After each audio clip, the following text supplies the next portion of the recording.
नमस्कार आपण मानक समस्त स्वागत जनावि मोर यूट्यूब चैनल को। आज आपण मान सहित गोटे नुआ रेसिपी शेयर करने चाहूँगी। सेटा हूँ मसला उपमा, जोटा कि आपण मैंने बहुत इजी कर मसला उपमा को आप बनवाई चाहूँगे भिडियोटी को आपण मैंने शेष पर्यंत देखूँ।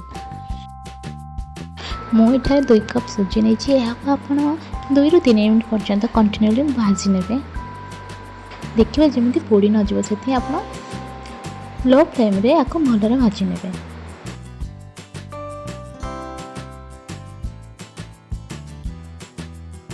एबे आमे गोटे कड़ाई किसी तेल, शुखला लंका, पंचफुटण और भूसुंगा पत्र और किसी पियाज को आम भल भाव भाजी ने। पियाज भल भाव भाजी गलापर आम बुट डाली और चना डाली को पकईना भल भाव आपको भाजी नवा।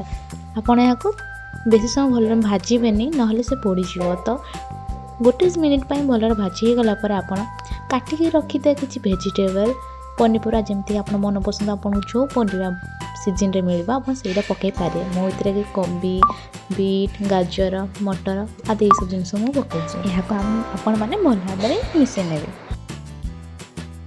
यहाँ 2 ରୁ 3 मिनट पर्यंत भल भाजी ने। स्वाद अनुसार लुण हलदी आपण मैंने देदेवे। तो सांग मैंने आपण मानक जदि भिडियोटी भल लगी भिडियोटी को आप लाइक कर दिंतु और चैनल को सब्सक्राइब करनी। मुझे किसी लंका आड कर राग खाइबे तो लंका को स्किप कर पारे।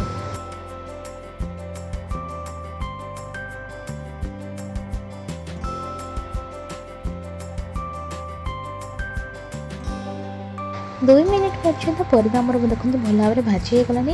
यही स्टेप आम एबे 2 कप गरम पानी दबा। आप चाहिए नॉर्मल पानी व्यवहार करें। मुझे किसी अदा गोटे कोरिकिना मुझे आड करनी। पानी दे सारापर मुझे काटिक रखी किसी टमाटो को मुझे दे दूँगी। आपण मैंने चाहिए जो परिया भाजुले से टमाटो को भल भाव भाजी पारे कि मुझे लास्ट स्टेप टमाटो को दूसरी। देखो आपण हल्का भाव सुजी को अल्प अल्प भाव पकईना भल भाव गोड़े ने।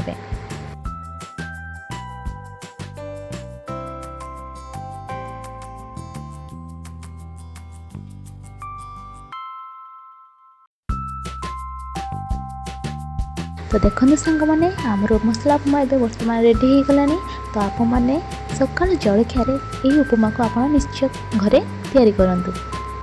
आशा करुँची आज भिडियोटी आपको भल लगी। भल लगे सांग सहित निश्चय शेयर करेंगे।